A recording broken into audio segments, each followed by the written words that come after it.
Good evening, everyone. With the stories affecting Dominica, the region, and the world, this is EmoNews for June 24th, 2026. And I am your presenter, Suanna Gordon. In our top story this evening, the Northeast Comprehensive School in Wesley graduates 52 in a beautiful ceremony under the theme, Opportunities Don't Happen, You Create Them. National Laboratory introduces leptospirosis PCR testing. Ronaldo makes history as group stage heats up. Peace Corps Eastern Caribbean celebrates 47 years of service in St. Vincent and the Grenadines. And German authorities battle poisonous oak processionary caterpillars in Berlin. Stay tuned, the details of these stories and more coming up.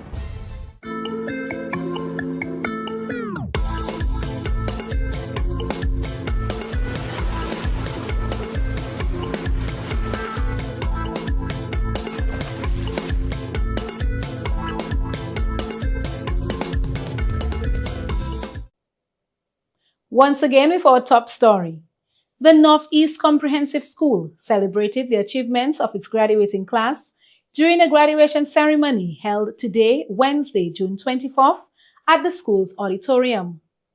The ceremony, held under the theme, Opportunities Don't Happen, You Create Them, brought together students, parents, teachers, invited guests, and well-wishers to mark an important milestone in the lives of the graduates.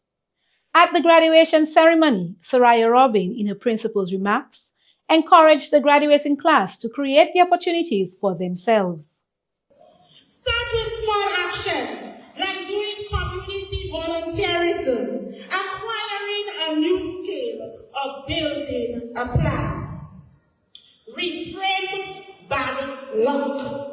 Many great opportunities come disguised as hard work, misfortune, or temporary setbacks. Use this moment to pivot and grow.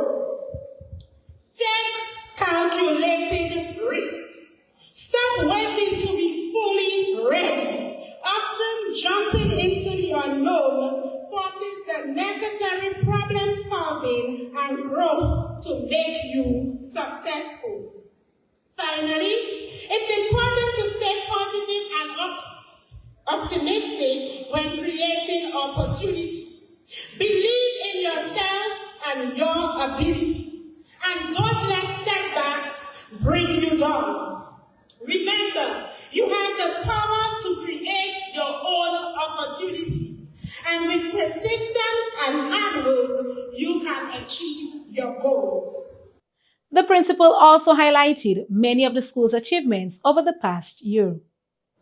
Others at LECS also grasped at the opportunities for success, and we recorded 100% pass rates in agricultural science, biology, Caribbean history, chemistry, English literature, family and resource management, food, nutrition and health, garment production, geography, human and social biology, office administration, physical education, physics, principles of business, technical drawing, and theater arts.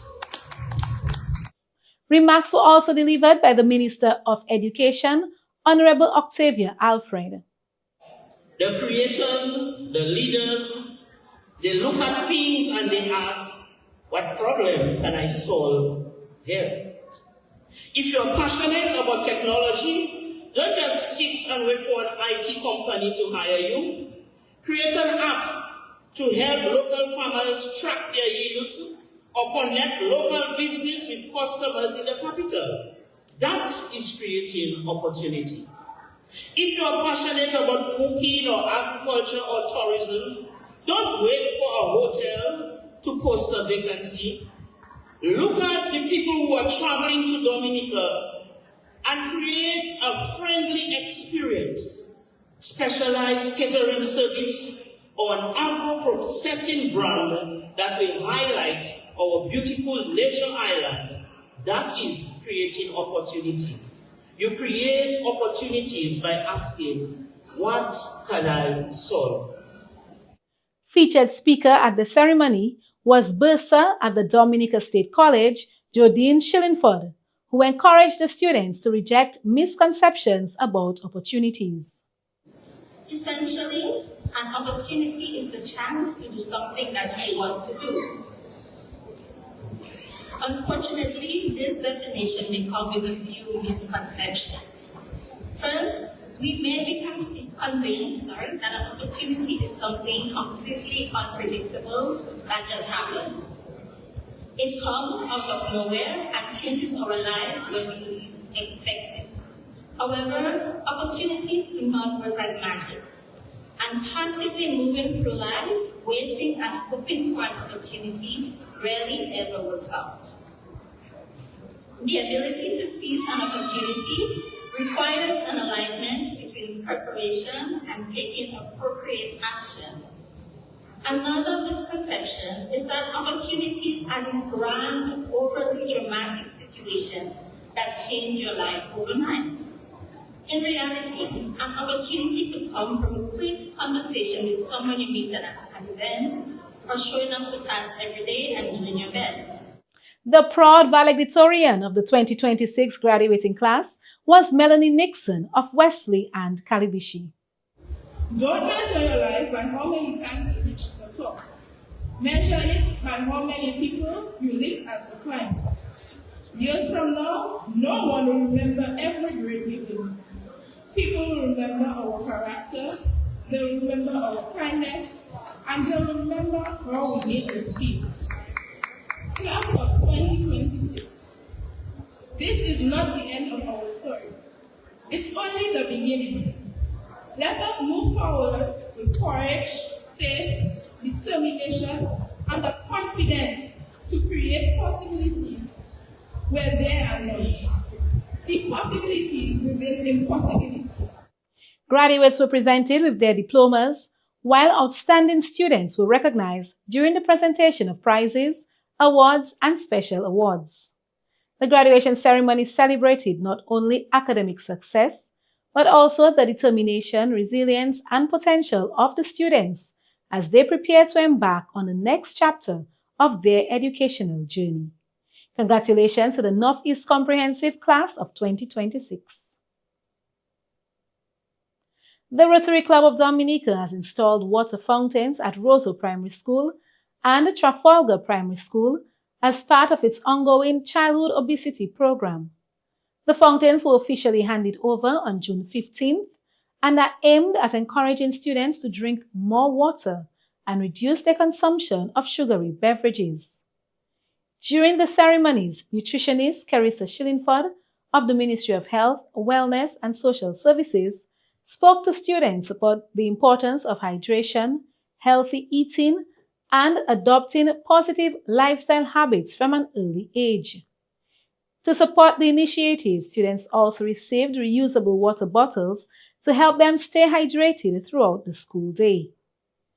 President of the Rotary Club of Dominica, Dr. Jermaine Joel Jean-Pierre, thanked the schools, the Ministry of Health, and all supporters who contributed to the project.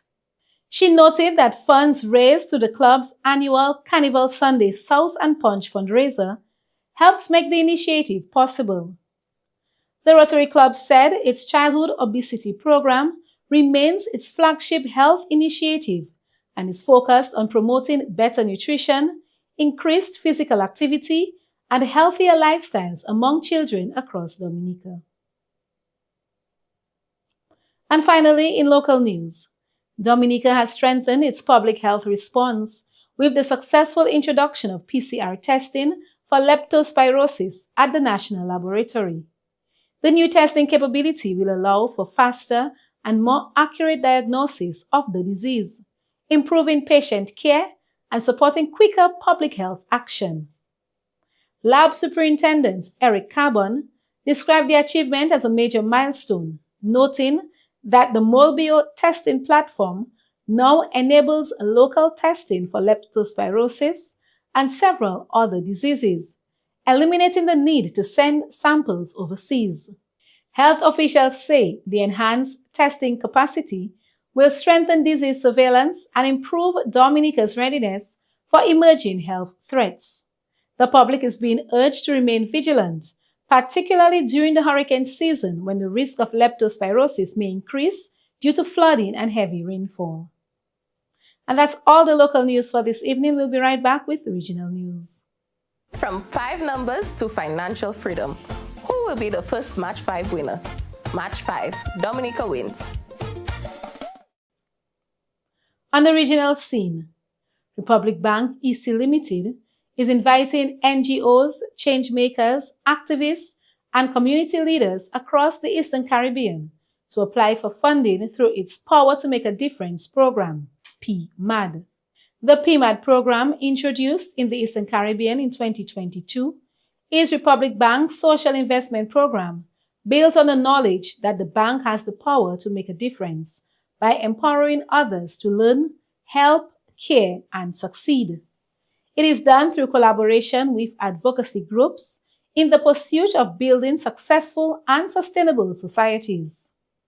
Speaking on the latest call for proposals, Republic Bank marketing specialist Mrs. Ronisha Emmanuel explained that the bank has extended the application deadline to allow more organizations the opportunity to submit proposals for consideration. So originally, the call for proposal would have ended on June 3rd. However, we have seen an opportunity to educate persons out there a bit more so they can understand and be more inclined to apply, hence pushing the deadline to June 30th. The program welcomes initiatives that align with Republic Bank's commitment to community development and demonstrate the ability to create positive and measurable change. As much as we take all ideas, no matter how creative or out of the box it is, there are 4 core pillars that we stay true to, and we want you to keep that in mind when applying, right?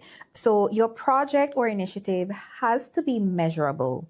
It has to be impacting your community in a positive way and in a way that we can track, that can be measured, and that we can see from fruition to completion that there was some improvement.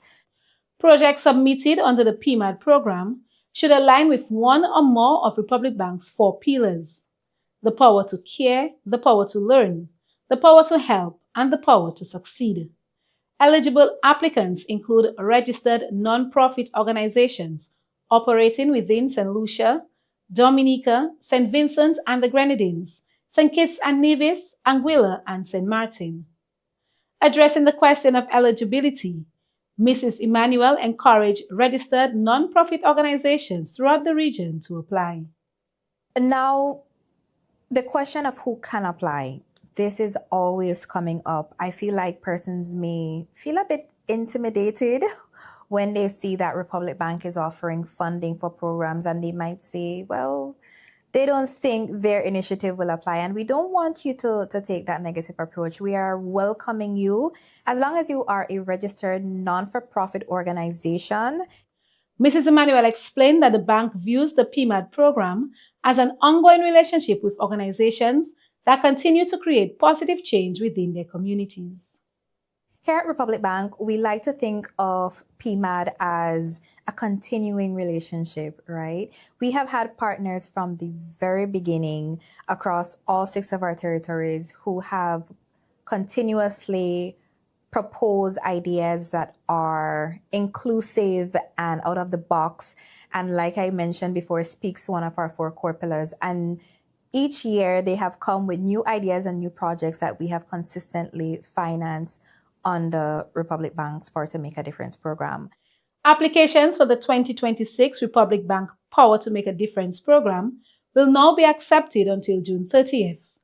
Interested organizations can learn more and apply by visiting www.republicbanbec.com, selecting their country and clicking on the Making a Difference tab. The application page provides details on the program requirements and access to the application form. Over the past 5 years, Republic Bank has invested more than $6.3 million EC dollars in community initiatives across its 6 Eastern Caribbean territories. Of that amount, $2 million EC dollars has been invested in the Power to Make a Difference program over the last 3 years, supporting projects that create meaningful and sustainable impact in communities. Peace Corps Eastern Caribbean is celebrating 47 years of service in St. Vincent and the Grenadines, highlighting its long-standing contribution to education and community development. As part of the celebrations, Country Director Kimberly Will and her team met with Prime Minister Godwin Friday and government ministers to discuss education, youth development, and future collaboration opportunities. The team also appeared on NBC Radio's face-to-face program, where they announced the arrival of a new group of American volunteers who will serve in primary schools across the country. The volunteers will support literacy programs and community engagement initiatives, continuing the Peace Corps' commitment to empowering young people and strengthening communities throughout St. Vincent and the Grenadines. And finally, in regional news, heads of government of the OECS gathered in Antigua and Barbuda for the 78th meeting of the OECS Authority, marking 45 years of regional integration and discussing priorities for the region's future. A key moment was the transfer of the OECS chairmanship from Prime Minister Dr. Godwin Friday of St. Vincent and the Grenadines to Prime Minister Gaston Brown of Antigua and Barbuda. In his inaugural address, Brown called for stronger regional cooperation to tackle economic and global challenges. Leaders discussed economic resilience, food and energy security, trade, transportation, climate resilience, and opportunities within the blue economy. The meeting also addressed the future of the Citizenship by Investment programs and the upcoming launch of the Eastern Caribbean Citizenship by Investment Regulatory Authority. Regional leaders, including Prime Minister Honorable Roosevelt Scarrett of Dominica, reaffirmed their commitment to strengthening the OECS Economic Union and delivering greater benefits to citizens across the Eastern Caribbean. And that's all the regional news for this evening. We'll be right back with international news.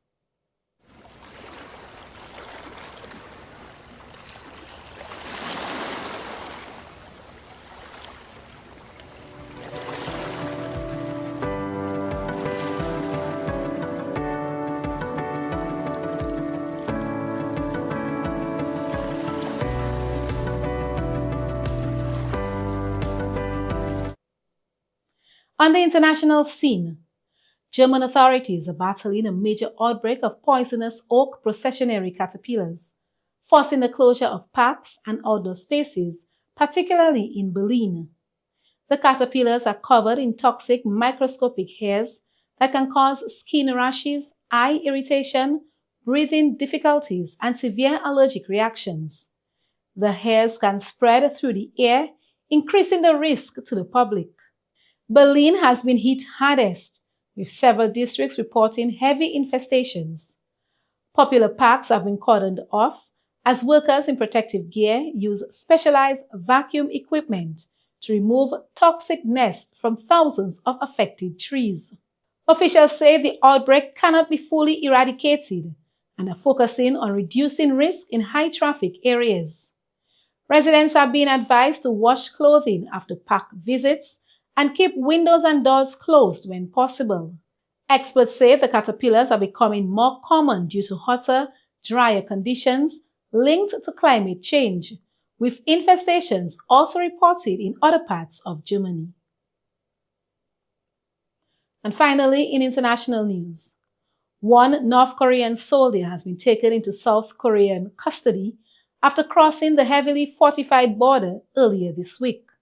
The Joint Chiefs of Staff said Wednesday in what is believed to be a defection from the north. The military secured custody of one North Korean soldier in the Central Front Tuesday night, and relevant authorities are currently investigating the details. The soldier is said to have expressed an intent to defect. The latest case marks the fourth such border crossing by a North Korean since the launch of the Lee Jae-myung administration in June last year. In October, a North Korean staff sergeant seeking defection crossed the military demarcation line, separating the two Koreas by walking southward through a path along the east coast. The previous two cases in July involved civilians. One of them crossed the Central Front Line into the south, while the other was rescued on the southern side of the Han River estuary, west of the inter-Korean border. And that's all the international news for this evening. We'll be right back with sports. This summer, the Caribbean's premier music experience returns.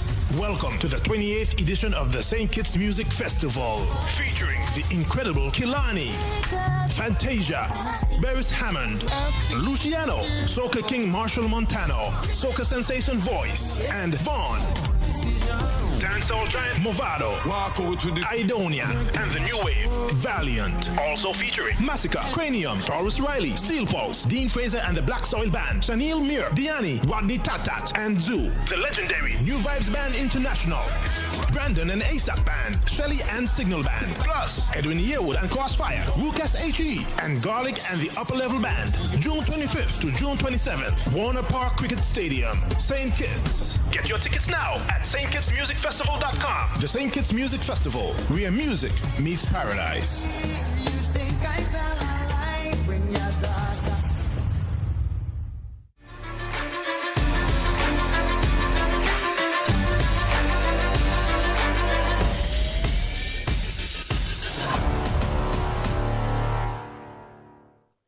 In sports news, Dominica has taken another step toward becoming a hub for sports tourism and athlete development following a successful 2-week visit by Christopher Saul, founder and director of International Football Experiences, IFE. During his visit, Saul conducted coaching clinics, player evaluations, and educational sessions while introducing IFE's Train and Play in Nature program, which aims to attract athletes from around the world to train and recover in Dominica. Working alongside local partners, including Bombers Football Club, Saul identified 16 Dominican footballers, including several female players, who he believes have the potential to pursue collegiate football opportunities in the United States and possibly professional careers in Europe. Saul also met with officials from the Dominica Football Association and the Dominica Olympic Committee to discuss scholarship pathways, international showcases, professional trials, and athlete development programs. The initiative is expected to create opportunities for Dominican athletes while boosting sports tourism and generating business for local hotels, transportation providers, restaurants, and other tourism-related services. This is about much more than football. It is about creating educational opportunities, strengthening sports development, and positioning Dominica as a leading destination for athlete training and development, organizers said. The FIFA World Cup 2026 continued to produce exciting action on Tuesday, with several teams strengthening their positions ahead of the knockout rounds. Portugal's captain Cristiano Ronaldo made history by scoring twice in his country's 5-0 victory over Uzbekistan, becoming Portugal's all-time leading World Cup goal scorer. Elsewhere, England were held to a scoreless draw by Ghana, while Croatia secured a crucial 1-0 win over Panama to boost their chances of advancing to the round of 32. In Group K, Colombia booked their place in the 2026 FIFA World Cup knockout stage with a hard-fought 1-0 victory over the Democratic Republic of Congo. Several powerhouse nations, including Argentina, France, Germany, and the United States have already impressed during the group stage and are among the favorites to make deep runs in the tournament. Fans can look forward to another exciting slate of matches, including Switzerland versus Canada, Scotland versus Brazil, and the Czech Republic versus Mexico, with several remaining qualification spots still up for grabs. The expanded 48-team tournament has delivered plenty of goals, drama, and surprises as nations battle for a place in the knockout stage. And finally, in local football news this evening, Week 9 of the DFA Premier League continued with exciting action as Dubla secured 3-1 victory over Maho Soccer Strikers, while Middleham United and Portsmouth Bombers played to a 1-1 draw. Dubla came from behind after Jambo Talbot opened the scoring for Maho Soccer Strikers. Anton Larocque led the comeback with a brace before Erskine Williams added a late goal to seal the victory for Dubla. Larocque was named Player of the Match for his outstanding performance. In the other fixture, Middleham United and Portsmouth Bombers shared the points in a hard-fought encounter. Shane Cochran gave Middleham United the lead, but Ryan Coffey responded for Portsmouth Bombers to earn his team a valuable point. Dwight Aylwa was named Player of the Match. And that's all the sports news for this evening. We know you'll be locked into your televisions this week. On to the weather report.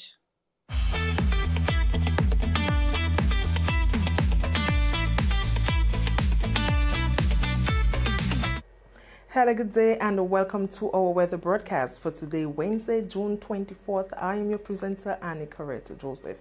Let's begin by taking a look at the satellite imagery, and across the Lesser Antilles, we have some area of cloudiness associated with a trough system, and this affected the Lesser Antilles today, resulting in generally cloudy skies.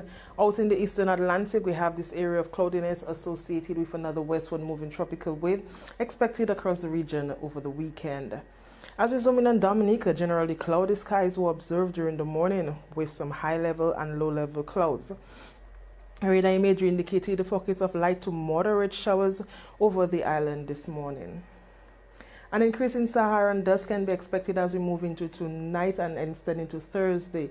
People with respiratory sensitivities, you are advised to exercise caution. A reduction in concentration can be expected as we move into Friday. And again, we have a return as we move into Saturday afternoon. Mariners, if you're venturing out, please carry along your navigational devices due to low visibility, especially tonight and tomorrow, Thursday. A reduction in moisture levels can be expected as we move through tonight.